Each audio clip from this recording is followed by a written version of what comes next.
tout pour moi. Vie ma partie bonne, et ta grâce me dévoile tout ce qui est en toi. Je suis en toi, tu es en moi. Il n'y a rien de plus grand. Bonjour tout le monde, ici le pasteur Gabriel Jean-Rose. Donc, nous continuons dans cet élan que nous avons déjà commencé en espérant que vous avez regardé les capsules précédentes. Et vous avez peut-être remarqué que le thème est consistant et c'est justement, on parle du domaine spirituel qui est une phase archi importante, une partie super intégrale dans nos vies. Même, je pense qu'il est impossible d'éviter le sujet. Donc, c'est vraiment archi important pour vous et moi. Autant que nous adressons des thèmes extrêmement importants qui nous poussent à développer et croître correctement, comme la grâce, la justice, la foi, l'amour. Mais il y a des éléments que vous devez savoir, que nous devons savoir concernant notre état et le résultat aussi de notre salut qui nous a transportés littéralement. Tu sais, quand la Bible dit qu'on a été transporté dans le royaume de Dieu, dans Colossiens 1,12, littéralement, dans ce domaine-là, maintenant, c'est le domaine spirituel. C'est une chose qui n'est pas ici, mais qui est dans le ciel, dans le domaine spirituel, dans l'autre dimension. Quelqu'un m'avait demandé où est la dimension spirituelle. La dimension spirituelle est aussi près de votre nez. C'est à tel point que c'est proche.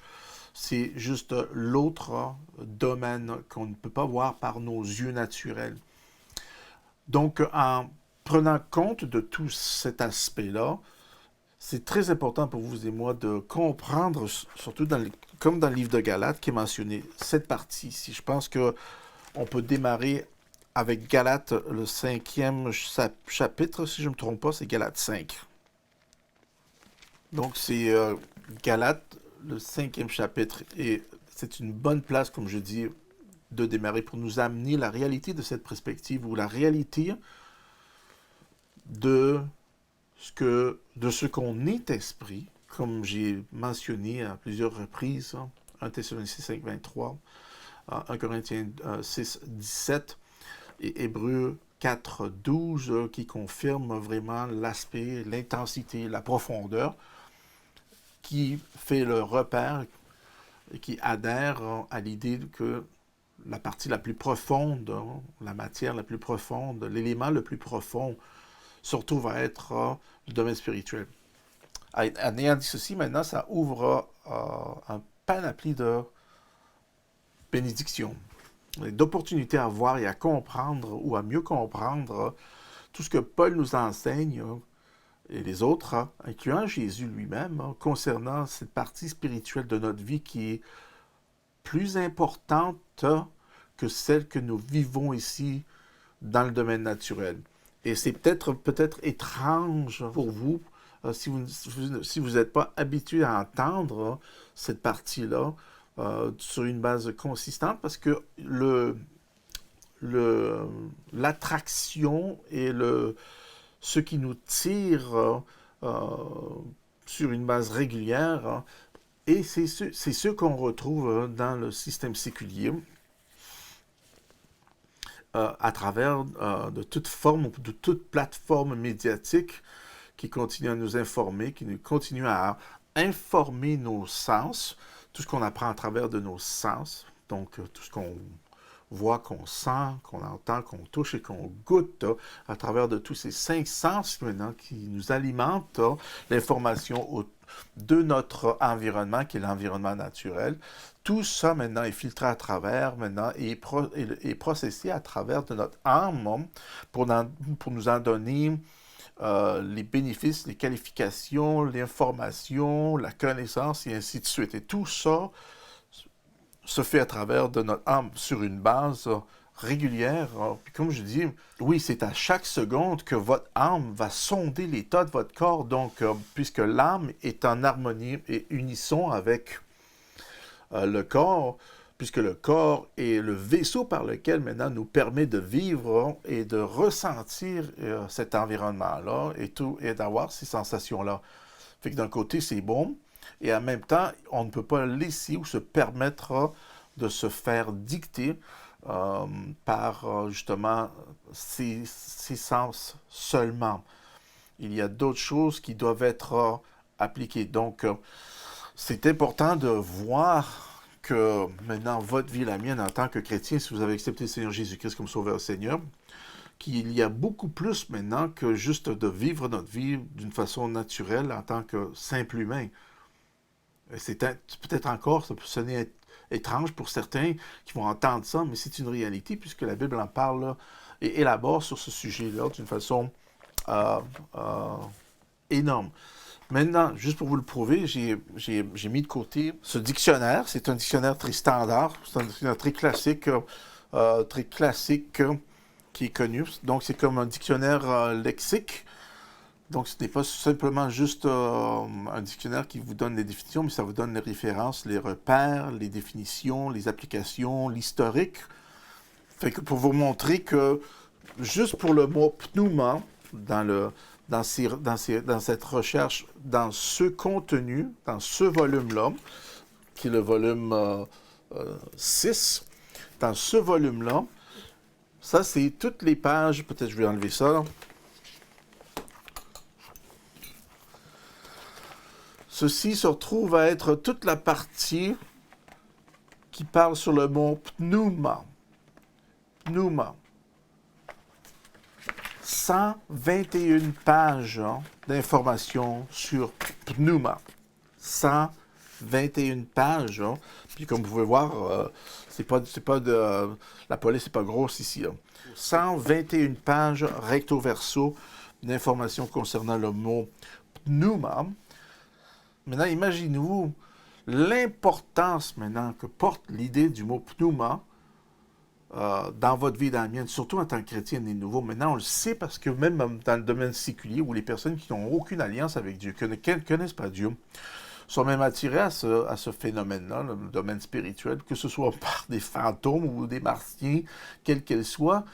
Mais il y a un intérêt, même une phobie presque, de vouloir découvrir, d'essayer de sensationnaliser le domaine spirituel, de l'amener à un autre niveau, sous ce que tous nos super-héros sortent et proviennent, l'imagination provenant d'un humain concernant le domaine spirituel. Puisque l'âme est capable de dupliquer le domaine spirituel ou la façade du domaine spirituel, comme genre de l'image de ce que le domaine spirituel est, ce n'est pas nécessairement la réalité. Ça peut être une image, une idée, mais ce n'est pas l'entière réalité de ce domaine-là. Et donc, pour le savoir, il faut être né de nouveau, il faut que votre esprit soit né de nouveau, et on va regarder à tout ça. Fait que, comme j'ai dit, regardez dans Galates, le 5e chapitre, et à partir du verset 25, ceci est très important, il dit « Si nous vivons par l'esprit, marchons aussi selon l'esprit. » Donc maintenant, vous voyez l'importance ici qui mentionne ici « Si nous vivons par l'esprit, marchons aussi selon l'esprit. » Plus tard, je vais rentrer dans les détails concernant aussi ce qui va être important de toucher, va être de voir, excusez, que dans le grec, il y a ce qu'on appelle l'article défini, et l'article défini, littéralement, va définir si ça parle du Saint-Esprit, si ça parle de notre esprit, si ça parle du domaine spirituel, si ça parle d'une chose qui est contenue dans le domaine spirituel, ou si ça parle des forces diaboliques dans le domaine spirituel. Et ici, j'aimerais porter votre attention sur le fait que verset 25, il dit, si on regarde verset 24, il dit « Ceux qui sont en Jésus-Christ ont crucifié la chair avec ses passions et ses désirs. Si nous vivons par l'Esprit, marchons aussi selon l'Esprit. » Donc, si nous vivons par l'Esprit, et ceci est vraiment grand. Je ne sais pas si vous voyez l'importance, si nous vivons par l'Esprit. Donc, il y a un si est conditionnel. Donc, il est possible de ne pas vivre dans l'Esprit. Et c'est ça, c'est une des raisons pourquoi que j'ai commencé ces capsules et je veux vous parler de ce domaine spirituel, de notre état spirituel et de vraiment commencer à adresser les matières pour ce qu'elles sont. Quand on lit la parole de Dieu, c'est dans le domaine spirituel. Jésus a dit les paroles que je vous ai dites sont esprit et vie. Il y a ce côté spirituel qui est inévitable, frères et sœurs, et qui est vraiment la partie intégrale de notre vie spirituelle. C'est là où que nous obtenons toutes nos informations provenant du royaume de Dieu, provenant de Jésus, qui fait toute une distinction et qui se sépare de tout ce qu'on peut adhérer, comprendre, voir, entendre provenant d'un système séculier. C'est complètement à part. C'est dans le sens que ça ne se fie pas, ça ne dépend pas de tout ce qui se passe maintenant, ou toutes les idéologies, toutes les philosophies mondaines, hein. Ça ne dépend pas sur ça, puisque maintenant Dieu devient notre source, il est la partie principale de notre éducation. Maintenant, en ayant dit ceci, je ne néglige pas non plus, et je ne bannis pas non plus l'idée d'aller à l'école et de... On a besoin de s'éduquer. Mais une fois que nous devenons adultes et nous comprenons les choses, même dans le domaine spirituel, il y a un état de croissance par lequel, à un moment donné, nous devenons adultes dans le domaine spirituel. Dans le livre de Corinthiens, 1 Corinthiens 13, qui parle de l'amour aussi, mais aussi parle de cette partie qui croître, qui grandit. Paul grandit, il dit, il fait la référence que quand il était un enfant, il pensait comme un enfant. Mais quand il est adulte, maintenant, il a mis ces choses de côté. Et j'ai tout un enseignement sur ça, mais l'idée, ce que je vous amène ici, c'est que quand il y a une croissance spirituelle qui se fait, et tout d'un coup, maintenant, on réalise, hein, une fois qu'on a atteint peut-être ou obtenu ce qu'on avait obtenir dans le système séculier, et qu'on accepte le Seigneur Jésus-Christ, nous découvrons le domaine spirituel. Et là, maintenant, nous découvrons qu'aussi en croissant et en maturant, quand on mature dans le domaine spirituel, on réalise maintenant la valeur de vivre. La Bible dit, si on vit, si nous vivons par l'Esprit, marchons aussi selon l'Esprit. Donc ici, tout d'un coup, maintenant, si nous vivions, le si est conditionnel. Si c'est conditionnel, si nous marchons, ou si nous vivons par l'Esprit, marchons aussi selon l'Esprit. Donc, quand on prend ces décisions-là, il faut aussi marcher. Marcher, si vous regardez dans le mot grec, parle de cette stabilité, cette constance.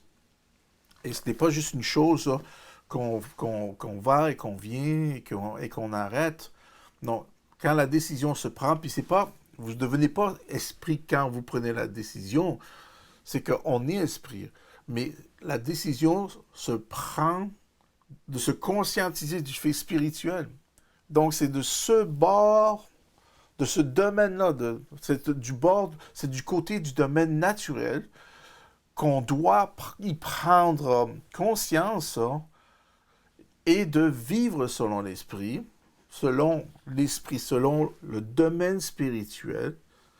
Après ça, il dit, si on prend cette décision-là, on y marche aussi. Donc, non seulement nous prenons décision à savoir que cette chose est spirituelle, comme souvent dans les églises, on a tendance des fois à élever certaines choses, puis j'ai rien contre comme élever la musique, ou tout ça est bon parce que ça fait partie du rafraîchissement. Et puis personnellement, moi-même, je suis musicien, fait que je comprends tout cet aspect-là, et je le vois, mais aussi, je vois aussi peut-être que des fois, la partie la plus peut-être excitante dans une église peut être le côté musique, parce qu'il y a toutes les activités qui se passent avec la musique, quand c'est une bonne chose, mais ce n'est pas assez pour vous et moi. La chose la plus importante, c'est la partie où nous entendons des enseignements qui sont basés provenant du Nouveau Testament, et qui vous nourrit, et qui vous donne de l'information, qui vous donne de l'épignosis, qui va vraiment vous adhérer et vous sensibiliser au domaine spirituel pour que vous voyez et captez et soyez plus alerte concernant le domaine spirituel pour justement adhérer et approfondir votre vie spirituelle. Je voulais juste vous montrer et vous partager l'importance ici de cet aspect-là. Il est très important ici de réaliser et de voir que cette partie spirituelle pour vous et moi, elle est énorme. Laissez-moi vous en montrer un autre. Dans Matthieu 27, Matthieu 27, à partir du verset 50, c'est un verset classique. Et on arrive à la partie où Jésus se fait crucifier. À la toute fin, il dit, et voici, verset 50, donc Matthieu 27, verset 50, Jésus poussa de nouveau un grand cri et il rendit le pneuma, l'esprit. C'est intéressant qu'il n'a pas dit il a rendu l'âme ou son corps, mais il a dit l'esprit ici. Tandis que si vous reculez, si on prend un petit recul dans verset Matthieu chapitre 26 maintenant, au lieu de 27, donc Matthieu 26, si vous regardez à partir du verset 37, Matthieu 26, ici il est dans le jardin,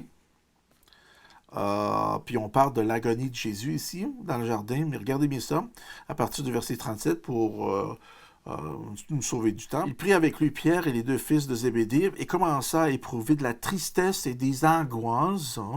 Verset 38, il leur dit alors, « Mon âme est triste jusqu'à la mort. Restez ici, veillez avec moi. » Puis, verset 39 nous dit, ayant quelques pas en avant, il se jeta sur la face et pria ainsi, « Mon Père, s'il est possible que cette coupe s'éloigne de moi, toutefois, non pas ce que je veux, mais ce que tu veux. » Mais ici, tout d'un coup, on réalise, Jésus a éprouvé de la tristesse et des angoisses, et son âme, il dit, « Mon âme est triste jusqu'à la mort. » Ici, il parle de l'âme, tandis que Matthieu 27, verset 50, Jésus rendit l'esprit pneuma, et ici, il parle de psuké, l'âme. Fait qu'il y a une distinction, frères et sœurs. Comme je vous ai montré aussi, la preuve, c'est Hébreux 4, verset 12, qu'on a vu que la parole de Dieu elle tranche, non seulement l'âme et l'esprit, mais les pensées du cœur. Ça, là, allons voir ça vraiment vite ici. Je sais qu'on l'a touché, mais juste pour vous adresser un petit point ici. Hébreux 4, à partir du verset 12. Il dit, car la parole de Dieu est vivante et efficace, plus tranchante qu'une épée quelconque à deux tranchants, pénétrant jusqu'à partager âme et esprit. Donc, on le voit ici. Jointure et moelle, donc la partie la plus profonde des jointures, se retrouve à être dans les moelles. Encore, il parle de la partie centrale, la partie la plus profonde, se retrouve, partie la plus profonde entre l'âme et l'esprit, c'est l'esprit. La partie la plus profonde entre les jointures et les moelles, c'est la moelle. Et regardez bien ce qu'elle fait aussi. Elle juge les sentiments et les pensées du cœur. Elle juge les sentiments. Et ça, c'est une grande partie. Remarquez bien, ça se fait toujours dans la partie la plus profonde.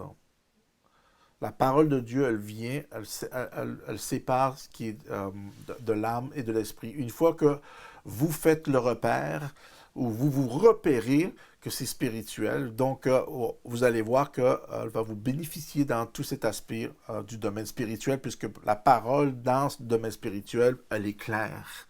Elle éclaircit votre chemin. Elle est une lampe à vos pieds. Elle est une lumière sur votre chantier. Et ceci est vraiment archi important à saisir. Tout ce que je vous dis à date, et ce que je vous partage, c'est de vous amener l'évidence du fait qu'on doit porter plus attention au domaine spirituel que n'importe quoi, que n'importe quelle autre chose. Et pourtant, beaucoup de chrétiens ne le voient pas de cette façon-là, parce qu'ils ne sont pas habitués de penser de cette façon-là. Et donc, on vit notre vie. Vous serez surpris à quel point que les chrétiens vivent leur vie provenant de leur âme et non de l'esprit. Et il y a toute une dimension à découvrir là-dedans qu'on va regarder la prochaine fois quand on va adresser de plus en plus on va vous donner de plus en plus de détails concernant notre état spirituel et comment adhérer et approfondir ma vie spirituelle dans ce domaine-là. Et on va voir comment est-ce que Jésus a vécu ces deux parties-là, puisqu'il était entièrement chair. Il avait son âme, comme vous avez vu, son âme était attristée. Et en même temps, on a vu qu'il poussant un cri et renda son esprit. Fait qu'on voit l'état, littéralement, des trois parties de Jésus. Et il est notre exemple parfait dans tout ça. Et c'est de lui qu'on va apprendre ces façons-là. Et comment est-ce que les apôtres aussi, dans les épîtres, ont vécu ce dévoilement-là, de dévoiler l'aspect spirituel dans leur vie plus que dans le domaine naturel. Et c'est là où on va voir plein de choses. Hein. On va voir le surnaturel où est-ce qu'on va voir les miracles, des signes, des prodiges se font dans le surnaturel. Et donc, c'est une chose de le voir à partir du domaine naturel, c'est une chose, j'ai rien contre, mais ce n'est pas la clé ou la chose essentielle dans votre vie et dans la mienne. Ce qui est essentiel, c'est de le voir et de marcher. Si nous vivons par l'Esprit, marcher aussi dans l'Esprit. Et ça, c'est une grande chose. Donc, la prochaine fois, on va regarder en plus grand détail cet aspect-là. Puis, à ce temps-là, Pasteur Gabriel Jeanne-Rose vous dit que la joie du Seigneur soit votre force et elle est votre force présentement. Fait que, à bientôt. Moi, vie m'appartient pas.